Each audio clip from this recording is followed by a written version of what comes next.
आषाढी एकादशीच्या पावन पर्वानिमित्त आस्था फाउंडेशन संचलित आस्था रोटी बँकेच्या वतीनं शेकडो गरजू निराधार आणि उपेक्षित नागरिकांना फराळाचे वाटप करून माणुसकीची वारी घडवून आणण्यात आली।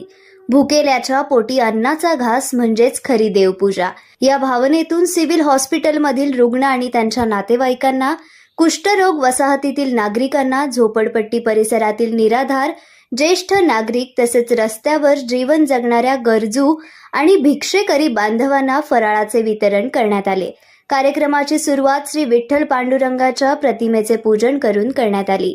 यावेळी श्री सिद्धेश्वर देवस्थानचे मानकरी राजशेखर हिरेहब्बू, उद्योगपती महेश भंडारी, उद्योजक ओमप्रकाश दरक, प्रांजल मोहिकार आणि सामाजिक कार्यकर्ते राजू हौशेट्टी प्रमुख पाहुणे म्हणून उपस्थित होते। त्यांच्या हस्ते फराळ वाटपाचा शुभारंभ झाला। प्रमुख पाहुण्यांनी आस्था रोटी बँकेच्या कार्याचे कौतुक करत वर्षातील 365 दिवस कोणत्याही प्रसिद्धीची अपेक्षा न ठेवता गरजू नागरिकांना मोफत अन्नदान करणारे हे कार्य समाजासाठी प्रेरणादायी असल्याचे सांगितले।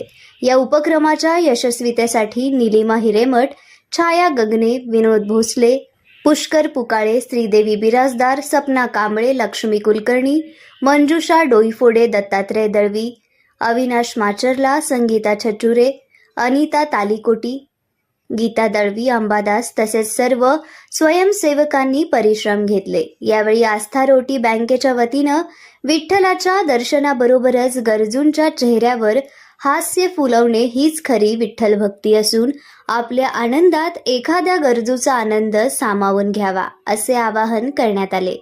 आषाढी एकादशी निमित्त सिव्हिल हॉस्पिटल रुग्णालय बी ब्लॉक येथे आस्था रोटी बँकेतर्फे त्याचे विजय संचुरे आणि मित्र परिवार दररोज अन्न वाटप करत असतात।